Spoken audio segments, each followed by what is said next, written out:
రాజులకు రాజు ప్రభులో ప్రభు అయిన యేసుక్రీస్తు నామంన మీకు శుభములు. ఈరోజు దేవుడు మనకు అనుగ్రహించినటువంటి వాక్య ధ్యానము కీర్తనల గ్రంథము 18వ అధ్యాయము 5వ వచనము. నా శ్రమలో నేను యెహోవాకు మొర్రపెట్టి తిని, నా దేవునికి ప్రార్థన చేసి తిని. ఆయన తన ఆలయములో ఆలకించి నా ప్రార్థనను అంగీకరించెను. నా మొర్ర ఆయన సన్నిధిని చేరి ఆయన చెవుల జొచ్చెను. ప్రియులారా, ఈ వాక్య ధ్యానాన్ని మనం పరిశీలించినట్లయితే భక్తుడైనటువంటి దావీదు రచించినటువంటి కీర్తన. మరి మనందరికీ కూడా శ్రమలు కలుగుతాయి కదా. ఈ లోకంలో మానవులుగా జన్మించాము కాబట్టి శ్రమలు, శోధనలు, కష్టాలు, బాధలు, ఇబ్బందులు ఇవన్నీ కూడా మనకు సర్వసాధారణము. అయితే మన యొక్క ప్రతి శ్రమలో కూడా మనము దేవునికి మొరపెట్టాలి. ఇక్కడ భక్తుడైన దావీదు కూడా అదే రీతిగా ఆయనకు కలిగిన శ్రమల్లో దేవునికి మొరపెట్టాడంట, ప్రార్థన చేశాడంట.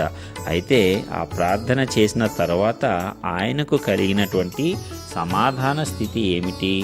ఆయన తన ఆలయంలో ఆలకించి నా ప్రార్థన అంగీకరించెను.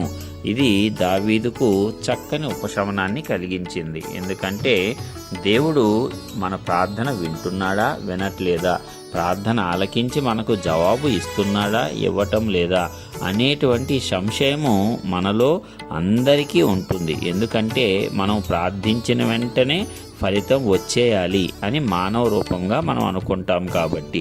అయితే దేవుడు మన ప్రార్థనలను ఏమాత్రము త్రోసివేయడు. మన ప్రార్థనలన్నీ కూడా ఆయన చెవియొగ్గి ఆలకిస్తున్నాడు. తగిన సమయమందు ప్రతి ప్రార్థనకు ఆయన జవాబును మనకు అనుగ్రహిస్తాడు.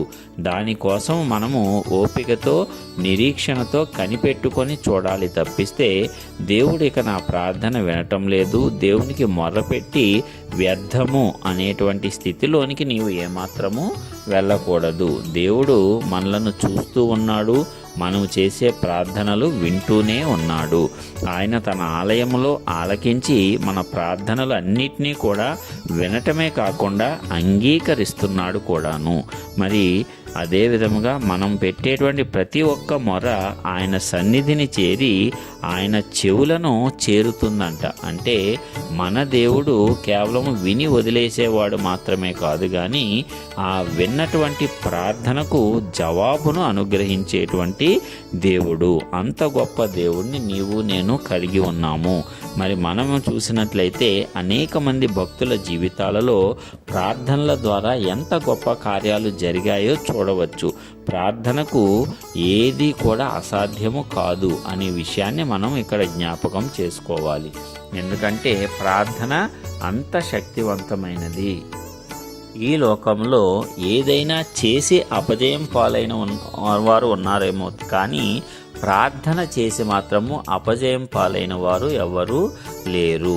దేవుని చిత్తానుసారంగా మనం అడిగినప్పుడు సమస్తము మనకు సమకూడి మేలుకు దేవుడు చేస్తాడు.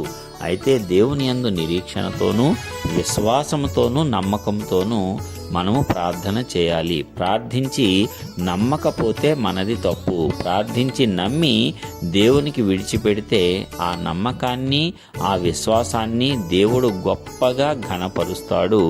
అద్భుత రీతిగా నీ ప్రార్థనలకు జవాబులు ఇస్తాడు. నీవు ఒకసారి చేసి, 2 సార్లు చేసి, కొన్నిసార్లు చేసి మర్చిపోయిన ప్రార్థన అయినా సరే నీవు మర్చిపోతావేమో తప్ప నీ తండ్రి అయిన దేవుడు ఏమాత్రము నీ ఏ ప్రార్థనను కూడా మర్చిపోడు. ప్రతి ప్రార్థనకు జవాబునిస్తాడు. అయితే అది తగిన కాలం ముందు వచ్చి నెరవేరి తీరుతుంది.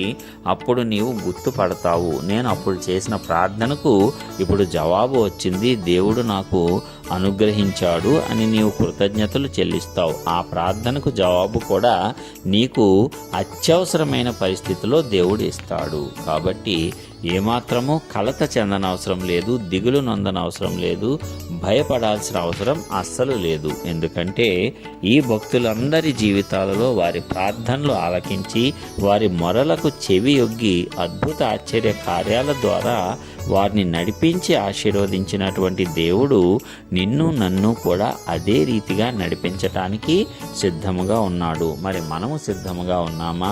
దేవుడు మన ప్రార్థన ఆలకిస్తాడని నమ్మకాన్ని కలిగి ఉన్నామా?